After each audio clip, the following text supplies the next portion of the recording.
Good evening, everyone. Hopefully, you're doing well. And Prayers to you and yours, especially those of us who may have family members that are in Texas, in the Midwest, so on and so forth, and even those of us in the great Pacific Northwest. Hopefully, that you and yours are remaining safe um, with this inclement weather and safe with this pandemic going on. My name is Dr. Lawrence Rashid. I am the BSU advisor and I am the African American Black Student Coordinator. About me, we have a whole lot of superstars on this stage here tonight. That's what Run said. But this is not my house. But we want to make sure we get into it. So glad you all could join us here at Lane Community College. We celebrate Black History. Can I get the word out of my mouth? Black History 365. And we're going to go into that a little bit later with my brother who's going to speak a little bit about that curriculum. So, with that being said, um, let's go ahead and go into. Can we go into the intro video a little bit?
And thank you for that, Brother Carter.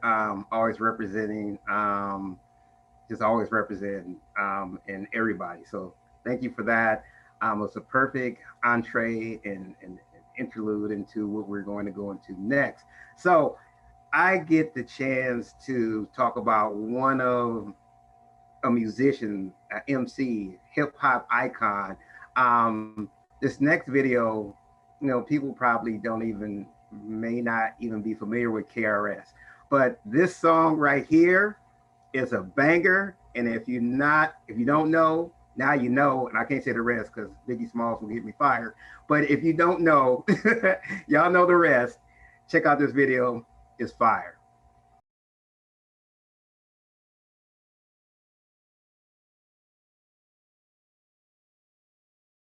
I told y'all it was a banger. I told you all. If y'all slept on that, get the whole album.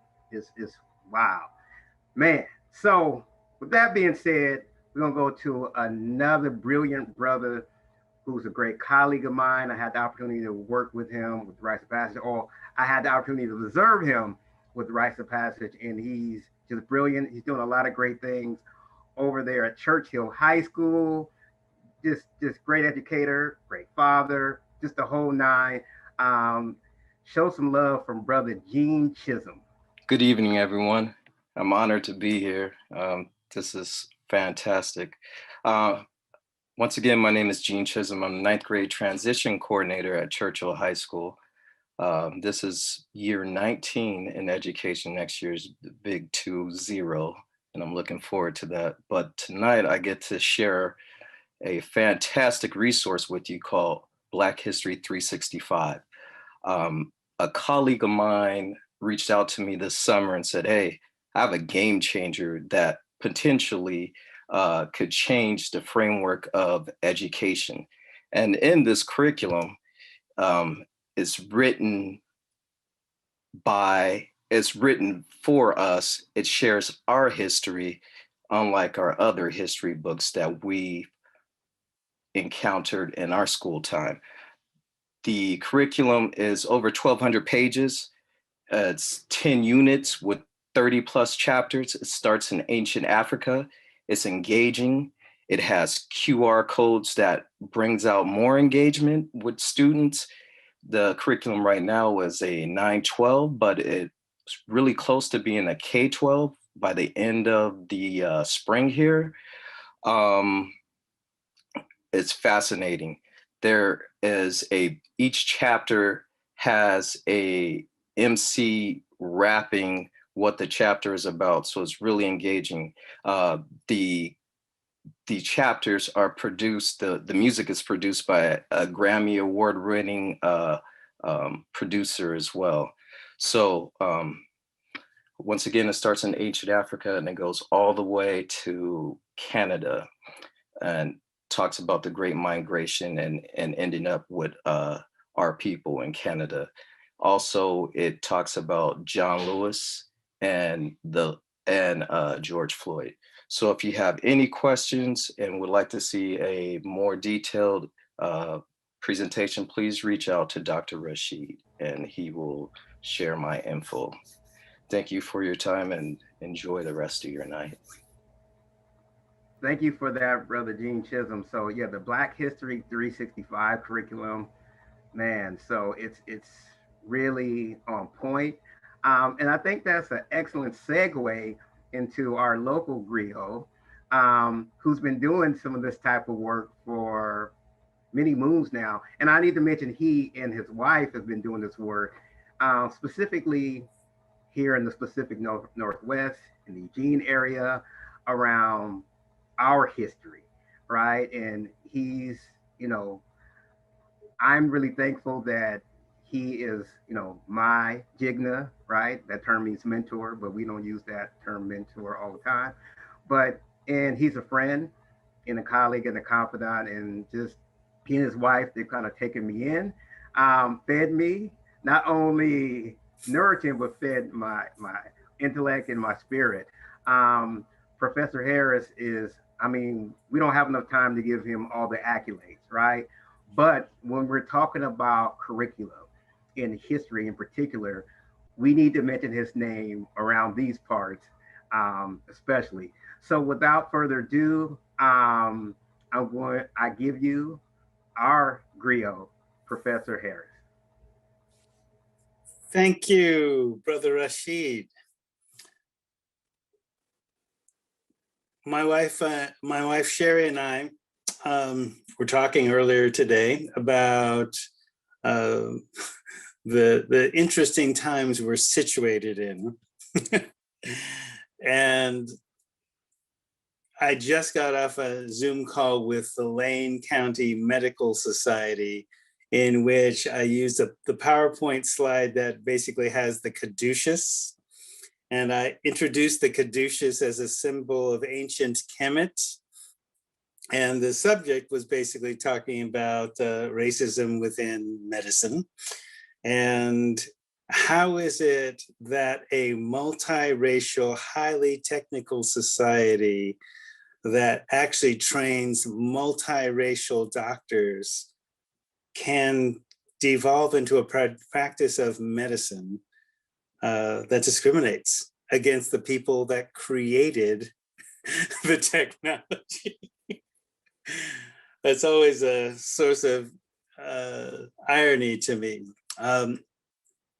Our keynote speaker, Anthony Browder, I've long admired his work, and he definitely has inspired me in the class that I'm currently teaching and pioneered at Lane Community College, along with Rites of Passage and our project I2M Eugene, a multicultural history project, so not just Black, everybody that we've been an alliance from. And I start the class in 15,000 BC because I got tired of the 1619 thing. And we created a multicultural history project because our alliances with all those peoples starts way before 1619, and you need a context to talk about that. And I've admired Anthony Browder's work for a long time, and it's been an integral part of my class. So he's an author, publisher, cultural historian, artist, and educator. He graduated from Mecca. Oh, did I say that? Howard University. And has led extensive work throughout the United States and 5 continents. He founded and directed IKG Cultural Resources and has devoted 43 years of researching ancient Egyptian, Comedian history, science, philosophy, and culture.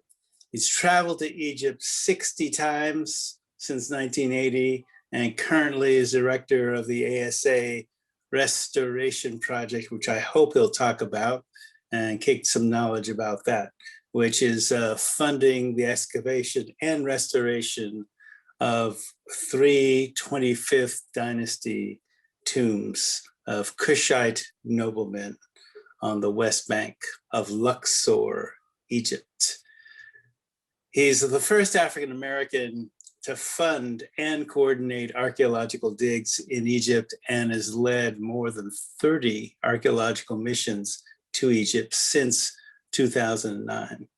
So he's been an author, co-author of 14 publications, which are currently used in classrooms, definitely used in my classroom around the world. And his 3 decades of study have led him to the conclusion that ancient Africans were the architects of civilization and developed the rudiments of what has become the scientific, religious, and philosophical backbone of humankind.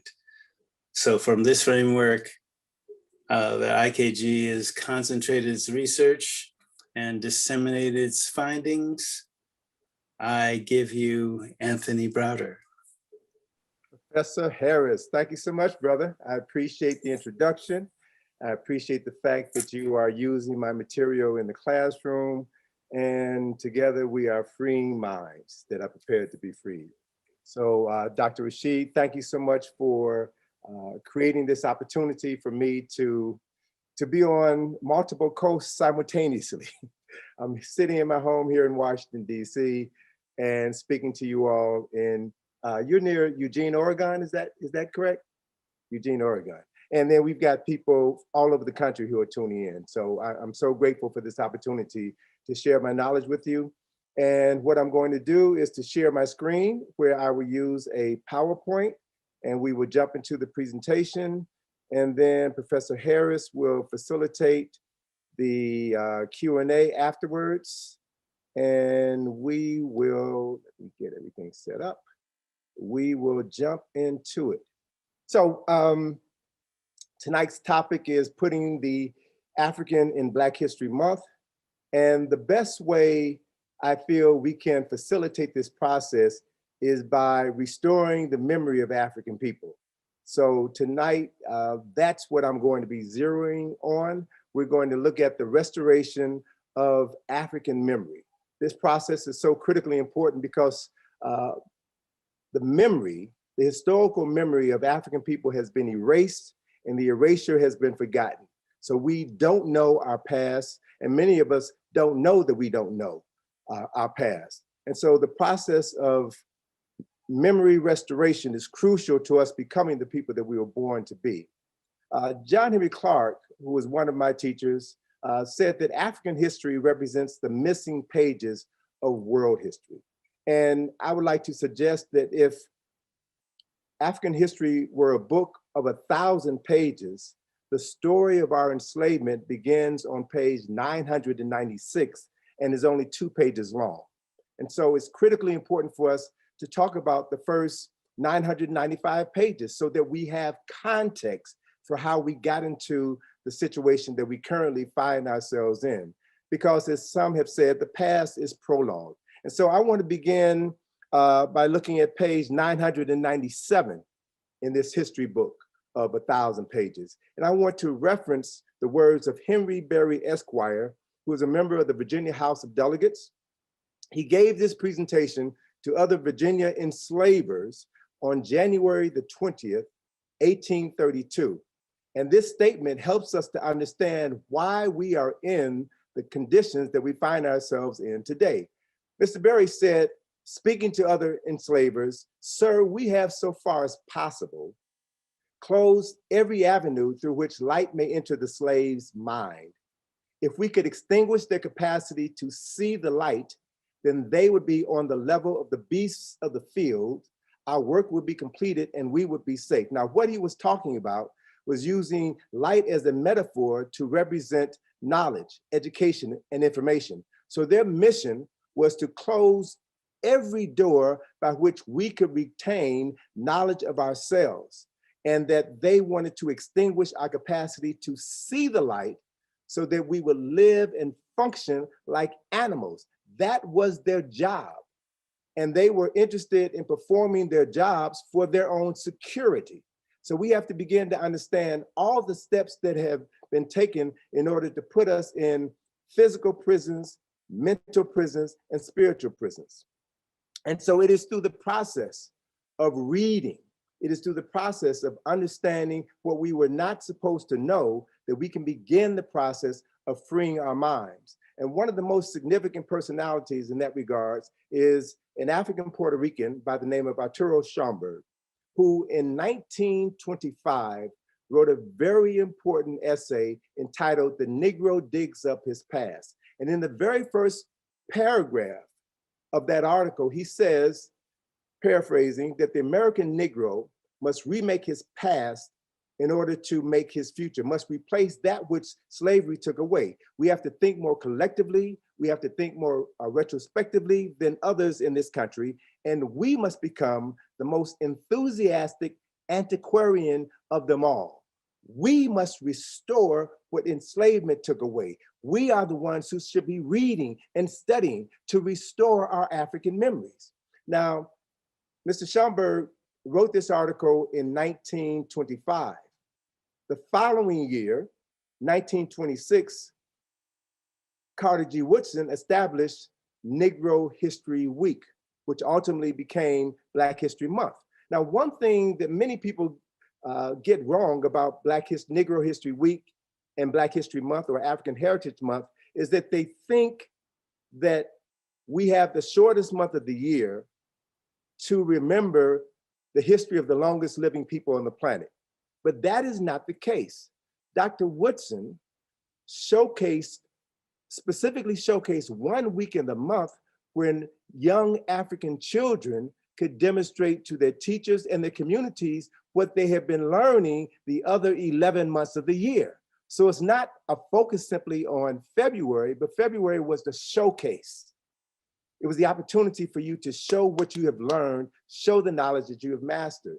And in 1933, Dr. Woodson wrote his seminal work, The Miseducation of the Negro, in which he states that every person has 2 educations, one that is given to him or her, and the other which they must give themselves. And he said that the latter is by far more significant because everything that is important in a person's life is that which they must seek out for themselves, because that constitutes your real education. So it's about restoration of memory. These concepts are repeated over and over and over again. And so I have to acknowledge Ivan Van Sertima for putting me on this path on February the 21st, 1977. I heard Dr. Van Sertima speak at Georgetown Law School, And he had just written a book entitled They Came Before Columbus, The African Presence in America. Now, Dr. Van Sertima was thorough, he was brilliant, and in his presentation, he shared images of Africans who navigated the Nile River, the Mediterranean Sea, the Atlantic Ocean, and had numerous exchanges with indigenous people in Mexico between 1200 and 600 BC, or 2,500 years before Christopher Columbus was born. And then he provided evidence and showed pictures of some of the statues of these Africans who he described as wearing a Nubian style headdress, and said that these Africans were from the Nile Valley. Now, my mind is blown. My mind is blown. I had the pleasure of traveling to Mexico with Dr. Van Sertima twice in 1990 and 1991 to visit all of these Olmec heads. And some of the heads are 7 feet high. The largest is 15 feet in diameter.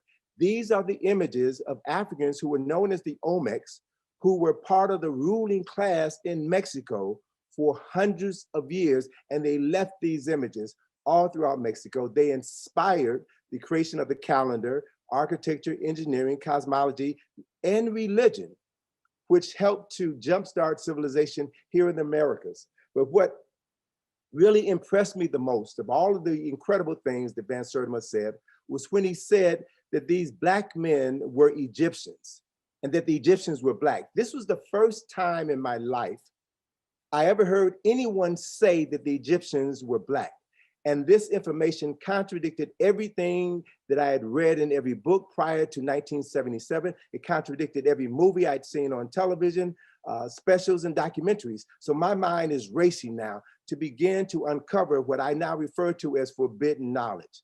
And so tonight, I dedicate my presentation to 4 men who put me on this path. Dr. Ivan Van Sertima, Dr. Joseph Ben Yuckanen, who I first traveled to Egypt with in 1980, Dr. John Henry Clark, who I met in 1981, who just taught me the value of world history and African history, and Dr. Asa G. Hilliard, who showed me how to synthesize all of this information and present it to my audience in such a manner that anyone can receive it. These 4 men have served as the cornerstone of my cultural consciousness. They are responsible for the person that you're looking at and listening to right now. So I didn't get where I am by myself. I followed in the footsteps of giants. And so what I would like to do is to share with you what's coming, share with you information that will be in the 2nd volume of African World History. And this 2nd volume is built on 4 foundational truths. Now, one of the things that I learned from Dr. Van Sertima was that one should never talk about anything in public that you can't validate with at least 4 sources. Always have your sources. And so the primary source for these 4 foundational truths that I'm going to share with you now are in the Smithsonian Museum of Natural History. They're part of a $20 million exhibition that tells the truth that our children's children will be learning and will become second nature to them. And those fundamental truths are: 1, 300,000 years ago, Africans were the only human beings on the planet. 2, 60,000 years ago, Africans populated East Asia. Point 3, 40,000 years ago, Africans populated West Asia. Now, these ideas were expressed in what was referred to as the Out of Africa theory. This theory is now accepted as a scientific and historical fact that Africans are the mothers and fathers of humanity, and, as we find out later, the mothers and fathers of civilization.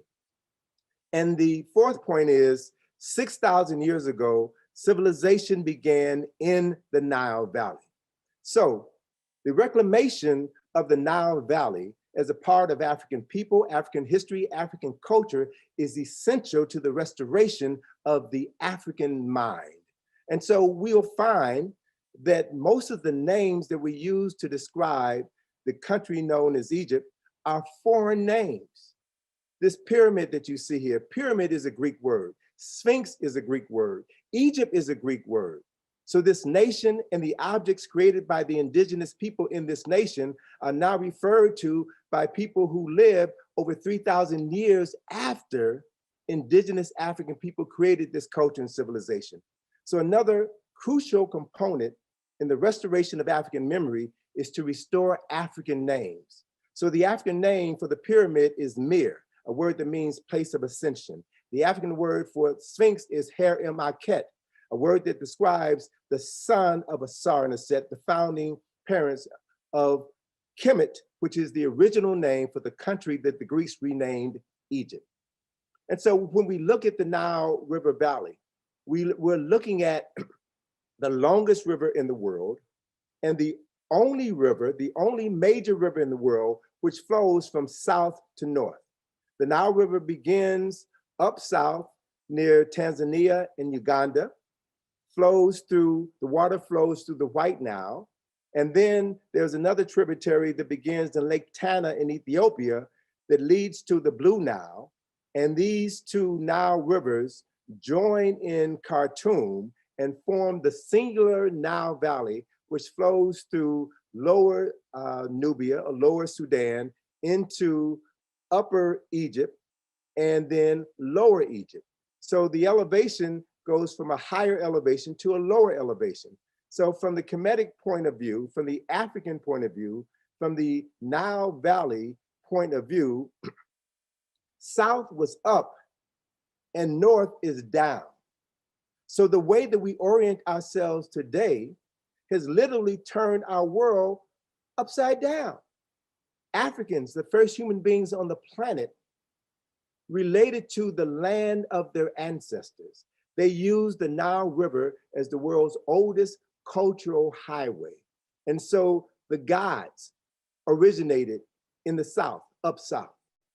All of the major components of culture and civilization began up south and migrated northward down the Nile. This is what the historical record shows very clearly. And so for the past 40 years, I've been studying this information and finding creative ways of making this information accessible to people with the greatest need to know. And as was mentioned in my introduction, I've been studying Egyptian history for 44 years now. And what has allowed me to be fully engaged in this process is the fact that I've been self-employed for 42 years. I can create as much money as I want in order to pursue the things that interest me. And what has interested me for the last 44 years is learning my African history and culture. I would buy books, read books, and then go to meet the scholars who wrote those books and cultivate and deepen my understanding of African history and culture. I've made over 70 trips to Africa. 60 of those trips have been to Egypt alone within the past 40 years. I've authored or co-authored 14 books, which are now being used in school systems throughout the United States and around the world. And we have been excavating tombs in Egypt for 12 and a half years. When we first began the Asa Restoration Project in 2008, we had 3 tombs that we were excavating and restoring. As of December of last year, we now have 8 tombs. So the Asa Restoration Project has taken on a life of its own. I've been taking groups to Egypt since 1987, and we've probably taken well over 600 people to Egypt on these study tours. And the purpose of the study tours is to help restore the memory of African people by walking them through Kemet in the Nile Valley and picking up the pieces of our historical memory so that we can understand who we were, what we've done, and what we have the capacity to do now. My most important trip to Egypt occurred in 1989 when I took my then 7-year-old daughter. I saw that I was responsible as a parent, as a single parent. I assumed responsibility for teaching my daughter her African history. I was not going to allow a school system which has a history of miseducation to miseducate my daughter. So I took her to Egypt so that she can see why her father spends so much time talking about the Nile Valley, traveling to the Nile Valley, and traveling around the country, talking to people about this information. So we looked at the great temples. She came to understand her history and her culture. And more specifically, she had an opportunity to meet the descendants of the people who created this grand history and culture. She interacted with the Nubians. And in this picture here in the lower left-hand corner, you'll be hard pressed to distinguish my daughter from the indigenous people of this ancient land. And so the point that we have to understand is that Egypt is in Africa, and the civilization of Egypt is an extension of Nile Valley culture and civilization. It is our legacy, it is our history and culture. So upon returning from my daughter's first trip to Africa, we wrote a book about her experiences so that other children could have an opportunity to learn about their history through the eyes of a child. And so every time my daughter travels to Egypt with me, and she's probably been about 15 times now, every time we go to Abu Simbel, we take a picture of her standing in front of the temple of Ramesses II at Abu Simbel so that we can document her growth since 1989. And her experiences have been extraordinary in that when the book was first published, when she was 8 years old, she was at that time in 1991, the youngest published author in America. So National Geographic for Children did a story about Atlantis. And over the years, she has traveled to Africa, other countries in Africa, and written books about her experiences. So again, young African-American children who may never have the opportunity to travel to Africa can learn about their heritage through the eyes of one of their contemporaries. And one of the beautiful things about exposing children to African history at an early age is that it unlocks the genetic memory locked inside of them. So as a child, they begin to see their history right in front of their eyes. My daughter was raised here in Washington, D.C. And so when she saw the Lincoln Memorial, she said, "Dad, that's similar to the temple of Ramesses II at Abu Simbel." And I said, "Well, yes, Daniel Chester French, the sculptor who carved the statue of Abraham Lincoln in his temple, had traveled to Egypt and had seen the temple of Ramesses II and had always wanted to create something of that magnitude in the United States of America. And he was given his chance and created this image of Abraham Lincoln that mirrored the image of Ramesses II in front of his temple, which had been created around 1250 BC. And then she looked at the Washington Monument and said, "Dad, the monument and the reflection pool, we saw that in Egypt, didn't we? We saw that at Karnak Temple. There were over 10 Tekenu in Karnak Temple, and every temple in Kemet had Tekenu, which are now referred to by their Greek names, obelisk. Every temple had Tekenu, and every temple had a sacred lake. So the architecture of Washington, D.C. was inspired by the African architecture and engineering that began in the Nile River Valley. So we reclaim our history, store our memory by studying ourselves, by becoming the greatest antiquarians in this country." She even looked at the symbols on the back of the dollar bill and said, "Dad, why is there a pyramid on the back of the dollar bill?" She knows that there are 118 pyramids or mir,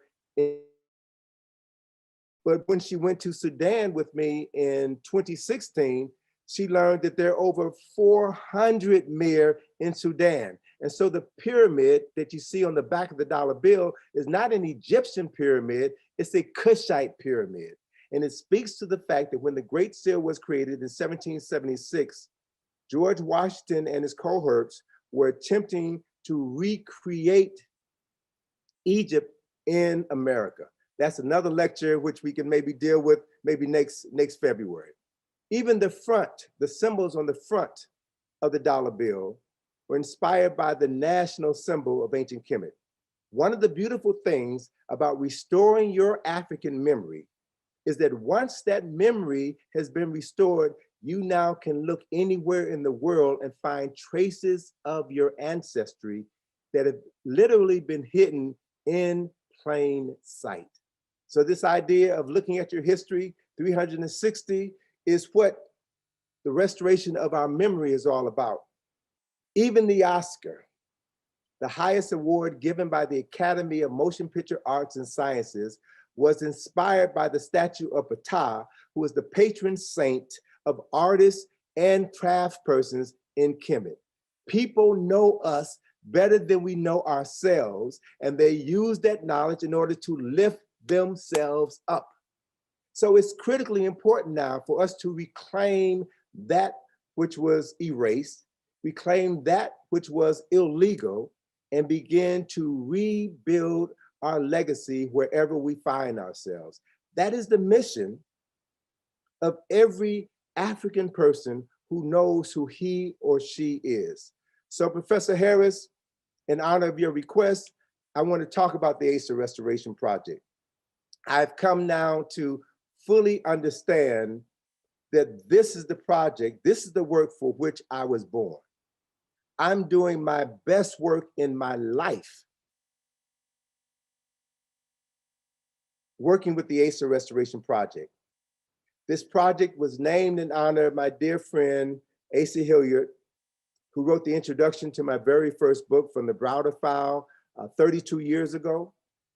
Dr. Hilliard was a true Jegna, and he died at a conference in Egypt on August the 13th, 2007.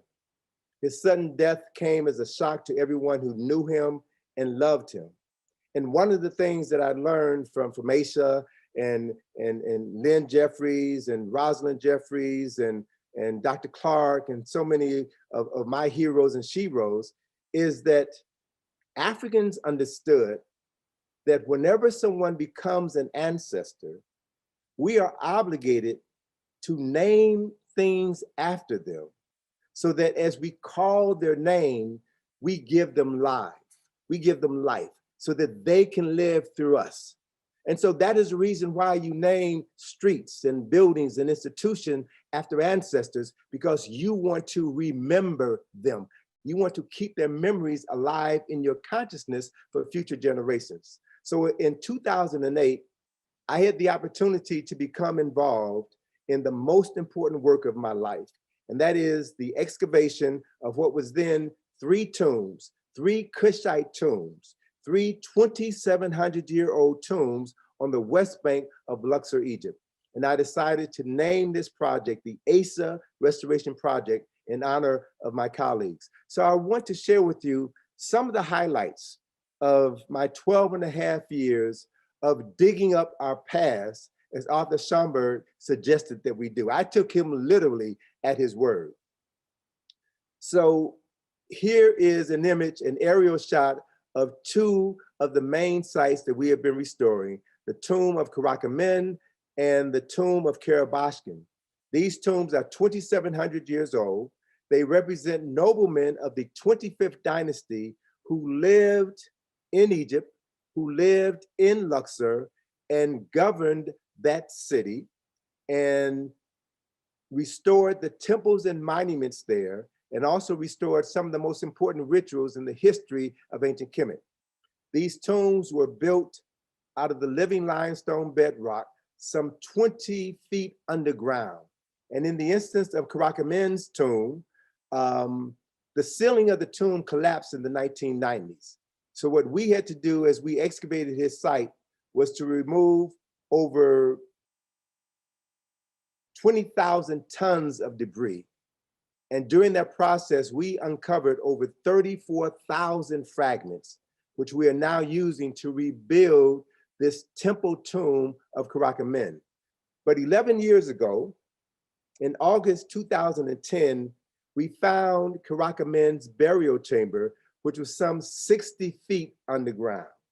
Here's a photograph taken of my daughter and I in this burial chamber, which had already been robbed by its contents. But we spent a week, just the 2 of us, 60 feet underground, excavating in this space and finding some incredible things, having some very serious daddy-daughter time, and talking about why it was that the 2 of us are doing this work together.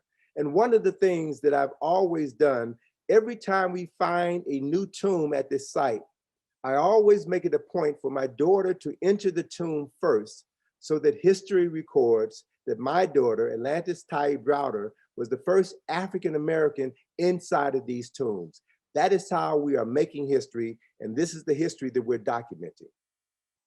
In the tomb of Karabashkin in 2016, we found his sarcophagus. And as we took the measurements of this sarcophagus, we found that this object measured 8 feet high, 5 feet wide, 12 feet long, and weighed an estimated 20,000 pounds. It is made of rose granite, which is a stone that it is only quarried in Aswan, about 100 miles to the south. And it is a stone, rose granite is a stone that is only used for members of the royal family.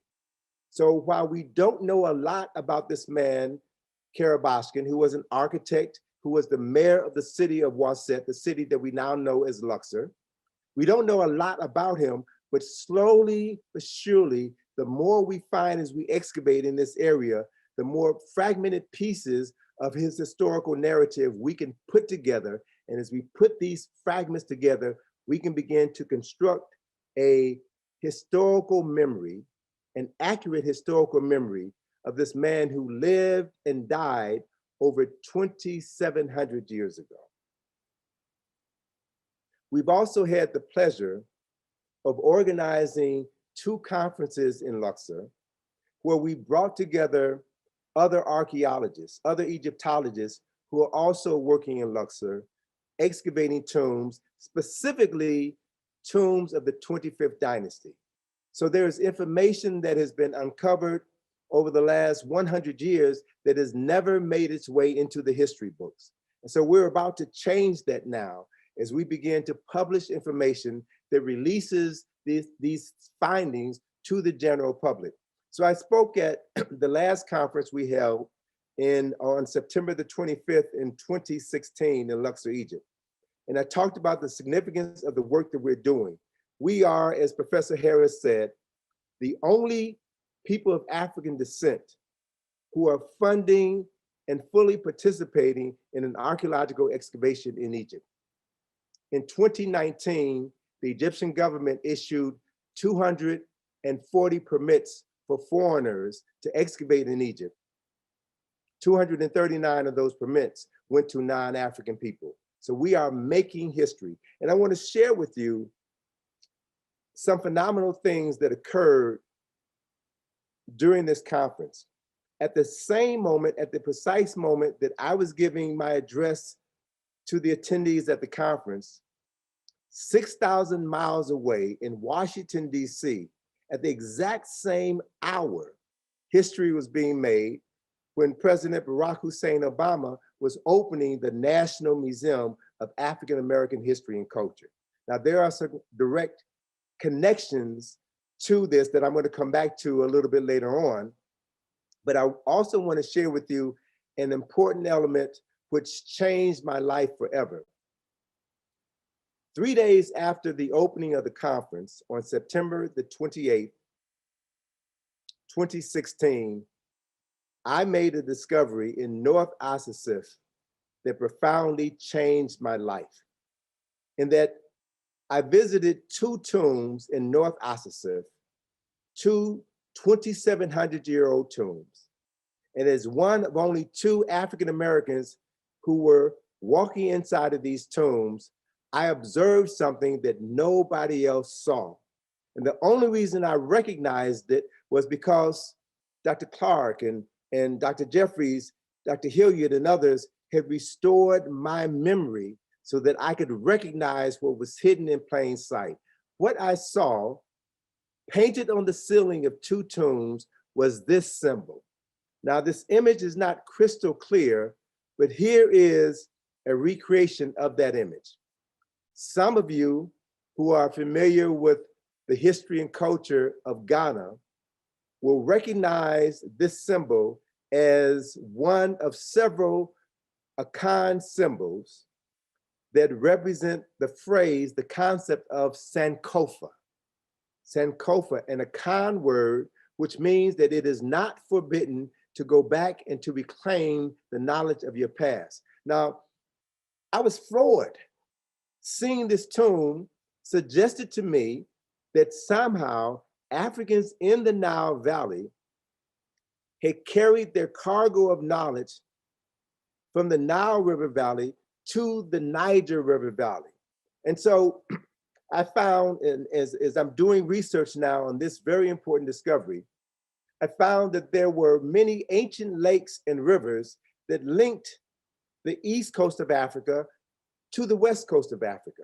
And if the Nile was a cultural highway, which allowed Africans to navigate from the south down north, then we see that these ancient Africans were also able to navigate using water systems from the east to the west. Now, if Africans could literally walk out of Africa into Asia and around the world, out of Africa into Europe, they certainly could have created boats and navigated from the Nile to the Niger. As a matter of fact, there's a very important book written by a colleague of Sheikh Anta Diop, a book entitled Paths from the Nile, written by Abubakar Lam, in which he documents the work of several Senegalese scholars who documented this historical fact. There are Africans in Senegal, in Gambia, Nigeria, Ghana, Mali, who say categorically that their ancestors came to the Niger River Valley from the Nile River Valley and brought aspects of architecture, of spiritual traditions, of astronomy, of philosophy, and medicine to the west coast of Africa. So this has opened up a whole new field of study, which hopefully over the course of the next decade or two will have dozens of scholars expanding on this work. This is brand new, a brand new field of study that we have to begin to examine. And so what this new information does is open new horizons for us.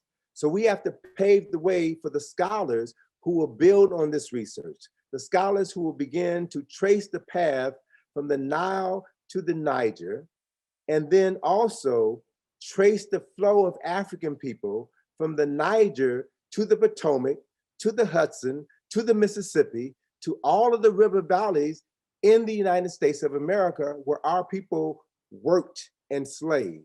So this then becomes an important component to helping reconnect us to West Africa and to East Africa and see the cultural unity of Africa, which Sheikh Anta Diop wrote about in the 1950s.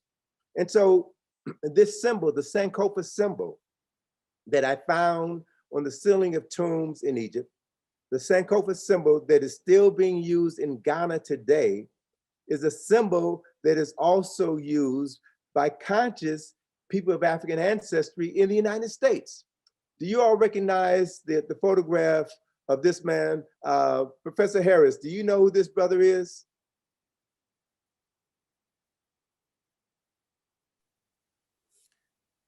Not sure. Dr. Rashid, you're into music, you're into hip hop. Do you recognize this brother? Yeah, I think it's Brother Questlove. It is Questlove of the Roots. Yep.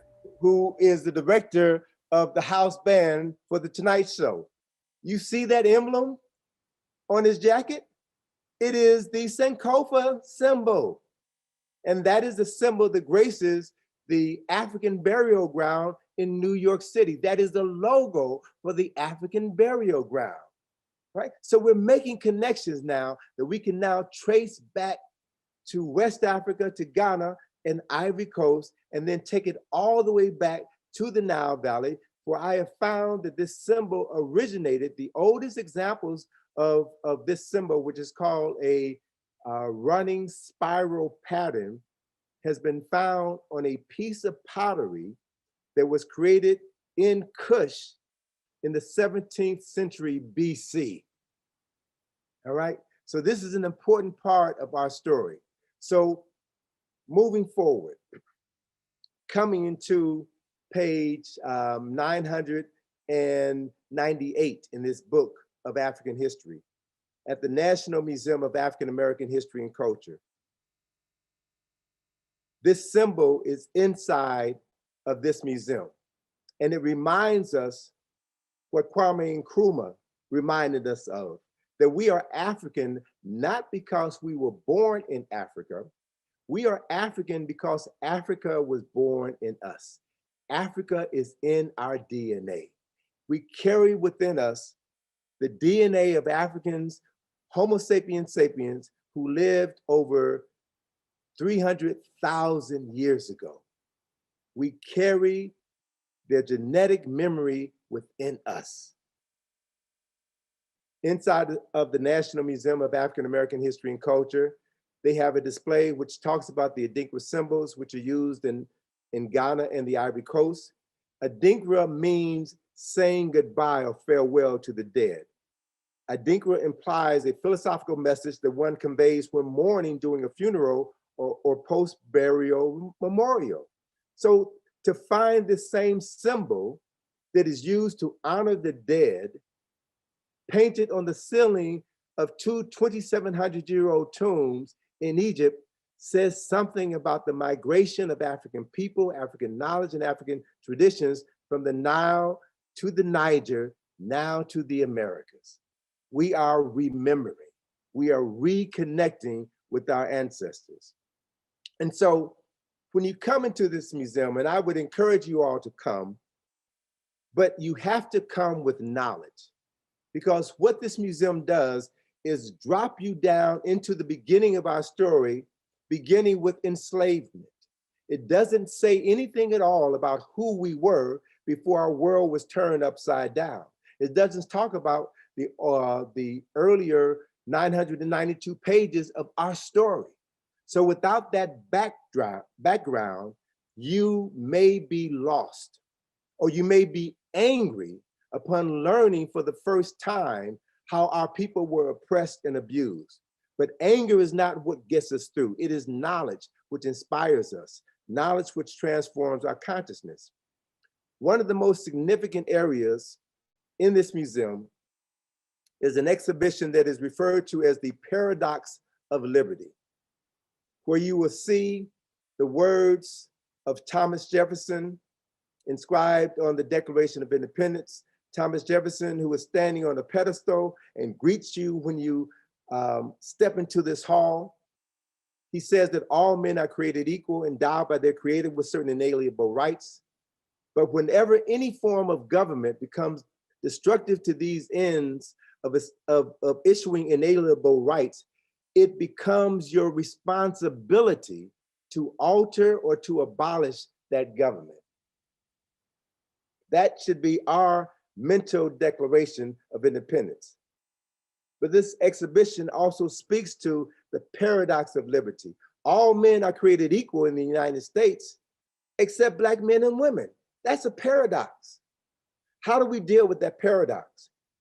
We address that paradox with knowledge of our past, accurate and complete knowledge of our past. So in this exhibition, they tell you that 12 of the first 18 presidents of the United States of America enslaved Africans.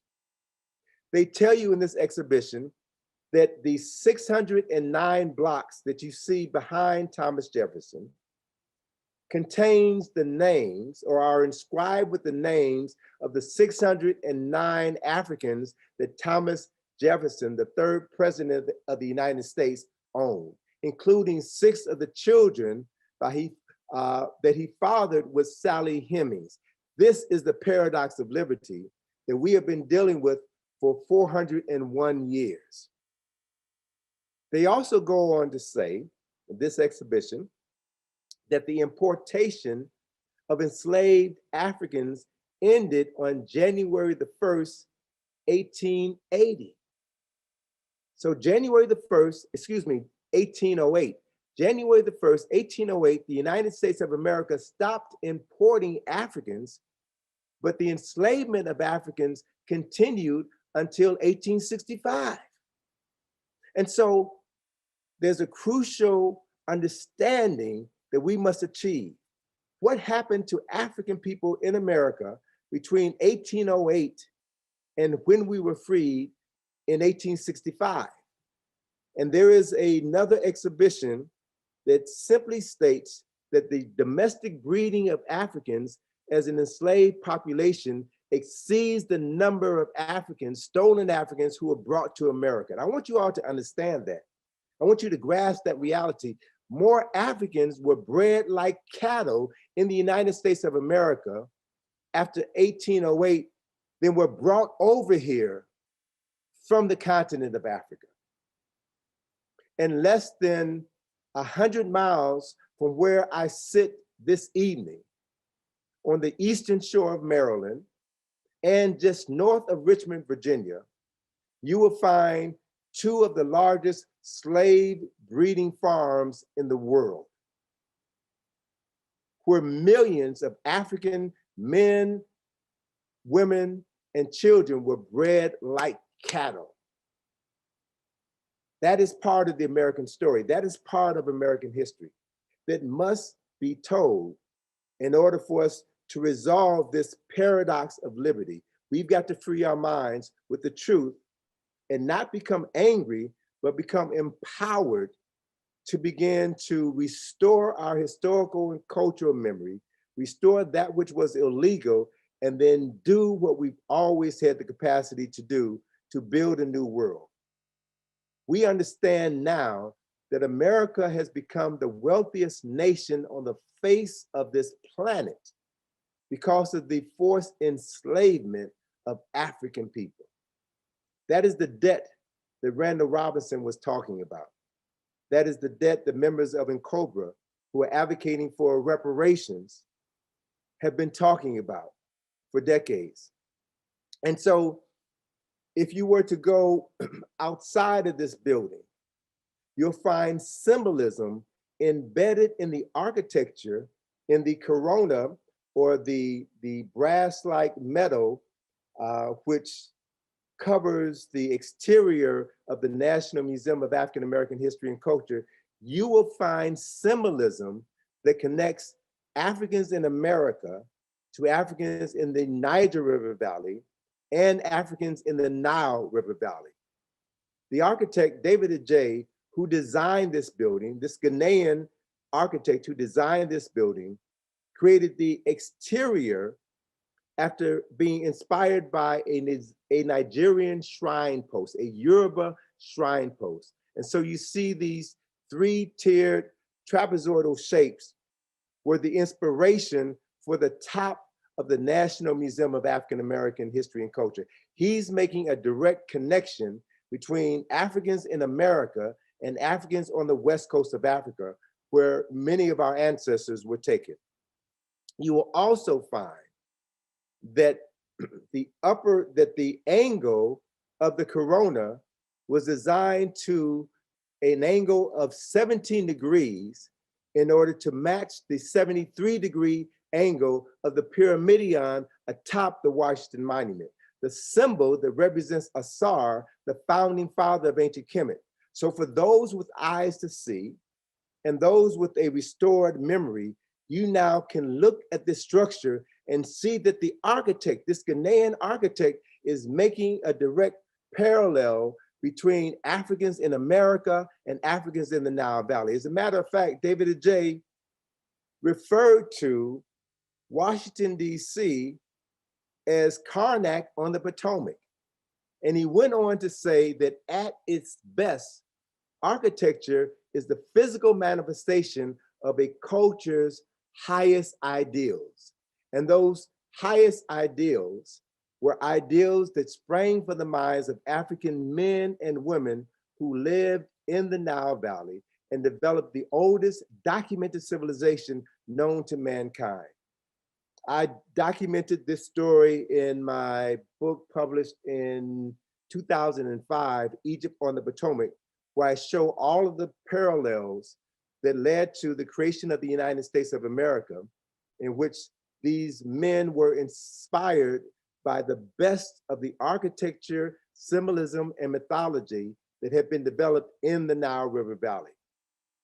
And so as I wind down, I want to refer to my teacher, John Henry Clark, who talked about the importance of history, who said that history is the clock that people use to tell their political and cultural time of day, who reminded us that history is the compass that people use to find themselves on the map of human geography, who told us that history tells a people where they have been and what they have been, what they are and where they are. But the most important role of the reclamation of history is to remind the people where they still must go and what they still must do. Because all history is a current event. And Dr. Clark reminded us that if you begin your history in slavery, then everything since then looks like progress. So we have to go back to the source, reclaim our African mind, and restore those things that were illegal. So I want you all to take a screenshot of this photograph. We're currently working on a display at the Thurgood Marshall Center in Washington, D.C., where the IKG offices are. And this display is going to be dedicated to the legacy of John Henry Clark.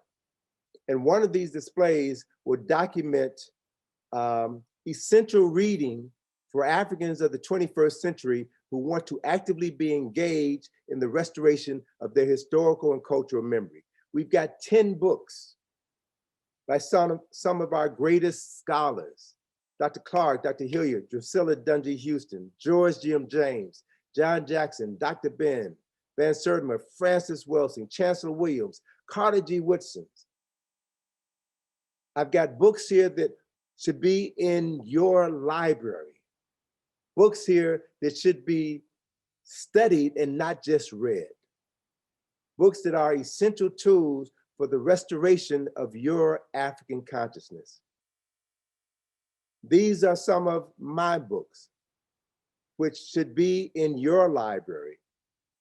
3 of these books were co-authored by my daughter, so that we have information for young children. Your children are never too young to begin to know who they are. They're never too young for you to instill a sense of pride. And that pride is a pride that helps them understand that you cannot teach 3,000 years of African history in 1 month. That pride should remind them that every month is African Heritage Month, and that we celebrate our history using curriculums that teach us to be African 365 days of the year. So with that, I'm going to bring my presentation to a close by reminding you that we are the vessels through which our ancestors breathe, speak, and do their best work. I am Tony Browder. I restore tombs, I revive ancestors, and I restore the memories of their African descendants. So with that, I'll stop the screen share, and I'll turn the mic over to you, Professor Harris, so that we can do a Q&A. 300,000 years of African history is almost too much to do in 11 weeks, but that's what I'm doing now. So I'm glad that most of the books, actually all of the books that you have portrayed are in my 150 volume book list for the class. So thank you for that validation. I have a question about if you were going to begin with one book, what would that be? My favorite book, one of the first books that I read, my African History Bible, is John G. Jackson's Introduction to African Civilization. Okay. John Jackson, I mean, he is a brilliant man, and he has the ability to convey complex ideas in a very simple, easy to digest manner. I love him. I love his work. I love that analogy about if African history is a 1,000-page book, that slavery starts on 997. I got 6. Don't cut it short. 96. I really get tired of the 1619 thing. Oh yeah. Well, you know what I've done is I flipped it. I said if folk want 1619, they can have it. give me 1619 BC.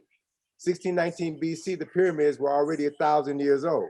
We had already built great temples and monuments. Africans had already established a colony on Greece.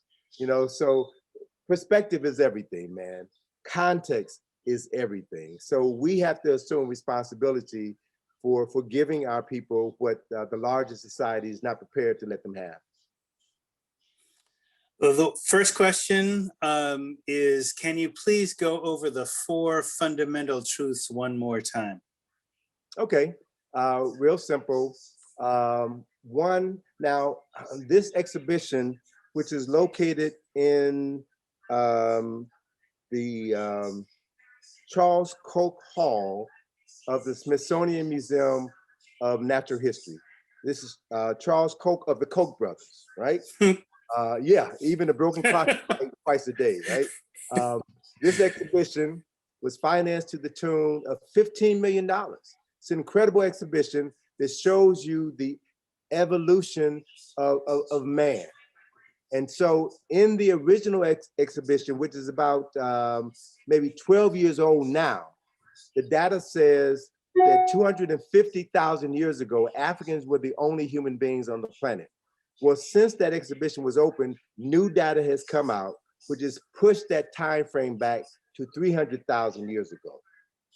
They also have a timeline which says that 60,000 years ago, Africans in East Africa, which is where we find the oldest skeletal remains of Homo sapiens sapiens, began walking out of East Africa into Eastern Asia and began populating Asia, walked across the Bering Strait and began to walk into Canada, North America, Central America, South America, and populated the Caribbean. They also went on to say that 40,000 years ago, another group of these same Africans in East Africa walked westward into Western Asia, the landmass that we now refer to as Europe. So if you process just those 3 pieces of information, what it means is the first people in Asia were African. The first people in Europe were also African. Another important piece of information, which is not in this exhibition, but what came to light about 3 years ago when a group of geneticists identified when the genes of Africans, the melanin of Africans in Europe mutated and they became non-Africans, the people that we now classify as Europeans. And these geneticists, white geneticists, said that this gene mutated somewhere between 7,000 to 8,000 years ago. So if that is our place marker, then what it means is Africans as Homo sapiens sapiens have been living, breathing, creating on this planet for at least 300,000 years. And Europeans have only been here for 7,000 to 8,000 years, which means that Africans have a 292,000 year head start on Europeans. So that's where our focus should be, documenting that history, the oldest history known to mankind. And as you said, Professor Harris, it is from that history that multicultural history emerges. Because as John Jackson says in the Introduction to African Civilization, he dedicates that book to the human race, which began in Africa. And there is no such thing as race. Race was a false construct that was created by racists in order to divide people by color and to assign the lowest classification of intelligence to the people who had the greatest amount of melanin in their skin. So that lie has to be turned upside down, has to be abolished, and we have to restore the memory and the legacy of our ancestors to its rightful place. John Jackson's book again? Introduction to African Civilization. Okay. And the Introduction to African Civilization was written by John Henry Clark. And here's an interesting aside. John Jackson taught John Henry Clark. John Henry Clark and John Jackson taught Dr. Ben. And in September of 1989, I had the pleasure of hosting these three giants at a two-day symposium in Washington, D.C. That was entitled the Elder Symposium, which was a mind-freeing two-day experience. There's a question in the Q&A. They want to know how they can participate in the archaeological work. Sure. A couple of things that they can do is they can go to my website. Matter of fact, give me a second and I can pull up that information that they could either take a screenshot of or copy. Here are our social media handles. If you're interested in supporting the Asa Restoration Project, we are a 501c3, a nonprofit organization, so that all contributions to the Asa Restoration Project are tax deductible. Our budget has grown from $40,000 a year in 2008 to last December was our most successful season to date. We found 4 new tombs, and our budget last year was $150,000. So one of the ways people can support the Asa Restoration Project is by making a tax-deductible contribution. We are at the point now where we have finished most of the excavations, and we're in the restoration phase, where we have a greater need now for technocrats, architects and engineers who can help us build a roof on the ceiling of Karakamin's tomb, and to help us build up the superstructure of these tombs, so that when we open this site, and our projected opening date is in 2025, people will be able to travel to Egypt, and they will be able to see the first Kushite tombs that were excavated and restored by African Americans. So this is what the Asa Restoration Project is doing in real time, and anyone who wants to be a part of this history-making endeavor can go to our website, which is ikg-info.com, and see details on how they can become involved with the project, or how they can travel to Egypt with us on one of our study tours. People are curious about one of your favorite books on the bookshelf behind you, assuming that's not a set piece, but I know it to look like yours. It ain't. They ain't there by accident. They're curious about the books. What are they curious about? That one book they said. What book is that? Did they? They didn't say. Oh, wow. They just see a bunch of books there. You know, it's like, right. I've got Ivan's, you know, on my bookshelf. Aunt Francis's ISIS papers. A bunch of Black psychologists. Well, here's 2 books. Here is a hardback copy of Introduction to African Civilization, which John Jackson gave me himself when I visited him. He was living in Chicago at that time. But here's another important book that came out, I think, in around 2012. It is one of the most complete books on ancient Nubia. So the work that I've been doing since 2008, restoring these Kushite tombs, is allowing us to restore one of the least documented epochs of Nile Valley history and culture. That is the 25th dynasty, which most Egyptologists refer to as the Negro dynasty, which is the furthest thing from the truth. But this book is entitled Ancient Nubia, African Kingdoms on the Nile. It has some of the most current information about ancient Kush and the discoveries there. And you'll find in that book maps that indicate that there are over 400 pyramids in Kush. There are more pyramids in Kush than there are in Egypt.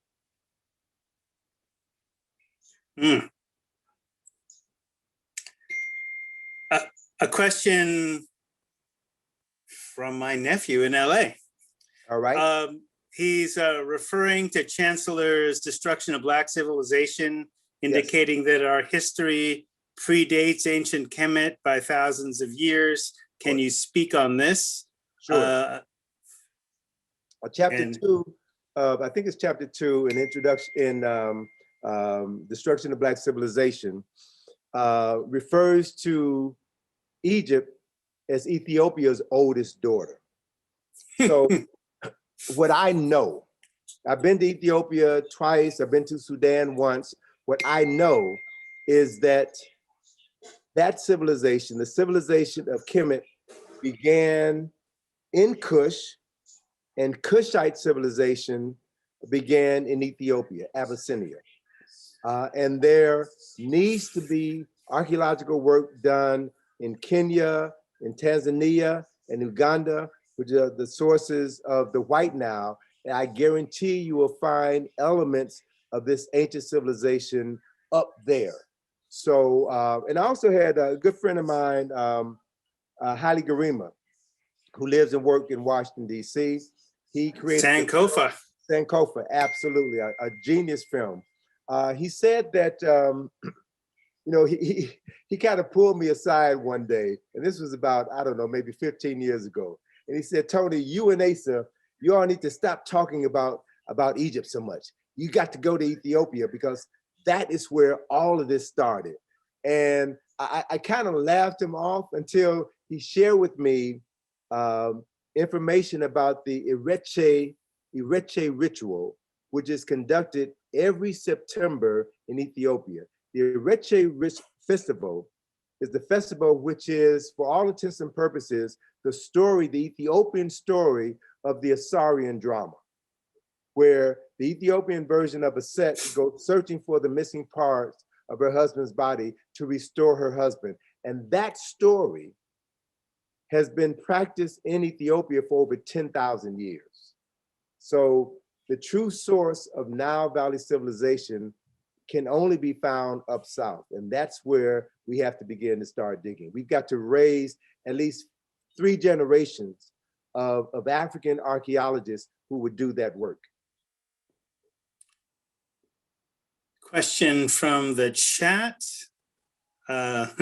Definitely germane for our times. How do you all navigate as an archaeological nonprofit organization and the adaptation of having to work under COVID regulations in your current and future projects, especially under the extreme conditions of a different land environment?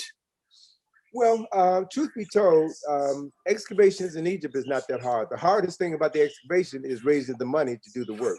We've got over 125 men working for us. They get paid every Thursday. And these men, these Egyptian men, many of whom have lived their lives on the west bank of Luxor, these men regard us as family. And as a person as an African-American male, born in Chicago, living in Washington, D.C., I can tell you that I am safer in Egypt today than I am in my own country. And that COVID protocols were in place this past season. We give masks out to the workers every day. There is a greater degree of social distancing as they're working at the site. We take their temperatures and we do the best we can to manage this. And that is what we will continue to do until this work is done. We worked in Egypt throughout 3 revolutions that began 10 years ago. And on 2 occasions, we were the only foreign mission excavating in Egypt. We were one of only 3 missions who excavated in Luxor this season. Everybody else dropped out because of COVID. So the Egyptian people know what's in our hearts. They know that we are serious. They support us. They protect us. And I might also add that the ancestors are also there to protect us as well, because they know that we're there doing good work.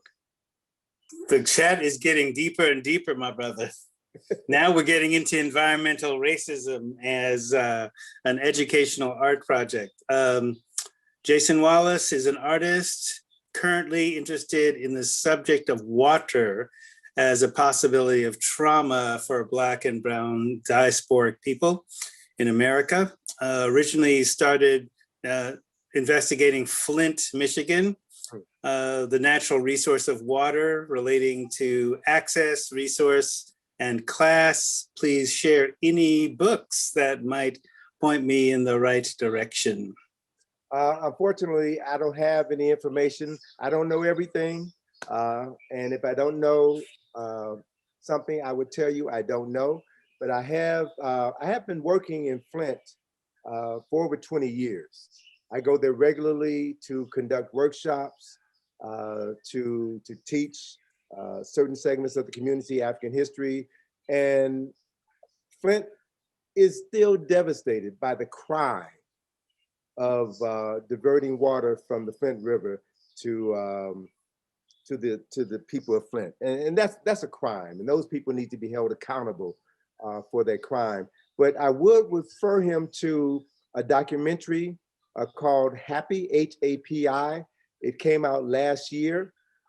It's a film that looks at the Nile River, which is also known as Happy. Happy was the name for the Nile River when it flooded, and they look at the economy, the economics in the Happy River Valley, which influenced the economy of the world. So I would refer the student to look up that film. They can type Happy Film on YouTube. They have a host of interviews and programs that they've done. So he may find a source there that may lead him to some answers to the question that he posed to me. The electronic gig we had last month with Dr. Bullard, who has also been doing seminal work for the last 40 years in environmental racism. If you send an email to harrism@lanecc.edu, I can send you the link to that talk, because we recorded that as well. So we were dealing with water, land, all kinds of environmental racism, pollution, and solutions. So that can work too. The African artifacts found in Mexico, are they from the land migration or from the navigation across the Atlantic? They are primary from the navigation across the Atlantic Ocean, but there's also evidence of cultural exchanges, cultural influences. There is a phenomenal museum in Jalapa, Mexico, an incredible museum. And inside of that museum, they have one of the largest collection of the Olmec heads. And they openly acknowledge the role that these Africans played in jumpstarting civilization in Mexico, what we now call Mexico. As a matter of fact, I think it's chapter 8 of my book, Nile Valley Contributions to Civilization, I have a couple of pages dedicated to Van Sertima and some of the findings that he has brought to light as a result of his work in Mexico. There was a request for you to give a shout outs to someone who's currently studying your Nile contributions, Nayela Iman. A right. request for a request for a shout out. Well, listen, I extend an invitation to you to participate in a master class that I will be conducting beginning in next month. You can go to our website, ikg-info.com. I'm going to be doing 3 courses examining Nile Valley contributions to civilization, going over that content and adding supplemental information, new information. That book is 29 years old. So there is a ton of new information that I want to share with the participants of that class so that we can have a deeper understanding of the Nile Valley and begin to reclaim the legacy of Kemet. There's so much inaccurate information about ancient Egypt, which is one of the reasons why many African Americans aren't interested in Egypt. They believe the misinformation. So we have to supplement that information with historical truths that are documented so that we can free the minds of everyone who is ready to be free. That's a good place to stop. Take us out, Dr. Rashid. Wow, wow, wow, wow. I've witnessed this brother, I think about three, this is my third time, and familiar with the scholarship, but he's always seems to impress. So I'm always learning something new. Um, for those of you who were here, you got a treat. Just phenomenal. Thank you, Brother Browder, for blessing us with just your wisdom. I mean, it's just off the charts. Um, Definitely want to thank Professor Harris for facilitating the Q&A. Brother Gene Chisholm for enlightening us about the Black History 365. Our BSU. I want to thank everybody behind the scenes. Randy, Deontay, Rory. I mean, everybody. That made this possible. It was just phenomenal. I want to shout out a few things. Dr. Rashid, one thing, because I don't want to get you in trouble. We would be remiss if we did not acknowledge Deborah Watkins. No, sir. I'm not only am I going to acknowledge my maternal jigna, I'm also going to reference you all to visit ABEN, another Black educational network. Make sure you go to that website. Just phenomenal resource, so much information. And soon as the flyer is available for the Stanford Institute, I'm going to make that available to us because it's such a great resource. You have the likes of, Tony Browder and other rock stars who are participatory in that, Stanford Institute. I mean, it's phenomenal. So, Deborah, I love you. Miss Deborah Watkins is phenomenal. And I wouldn't be the person who I am if it wasn't for her. I mean, she's that impactful and she's, I'm indebted to her just so much. So I want to make sure you all know a couple of events we have coming up real quickly. So we have our Tiny Titan Summit where we're going to have our special host author by the name of Dr. Khalid White. His work is phenomenal. Make sure you tune into that. The information should be on our MCC website. If not, I'll make sure I get that to you. That's going to be phenomenal. We had a great event last year. Looking forward to doing it this year virtually. And then mark your calendars, March the 12th, Dr. Tommy J. Curry is going to be in our midst. So you definitely want to be there. He's going to be doing a talk on the stratification of racialized males during COVID and the importance of Black male studies. And yours truly is going to be teaching the Black male studies course next term. So definitely register for that. I mean, it's going to fill up quickly. So thank you all. Thank you for spending your time. You could have been any place else this evening. I know you want to watch the Laker and Nets game. So, but thank you for being here and getting us knowledge. God bless. Good night. Thank you, brother. Take care. Thank you. Peace. We'll be in touch. All right.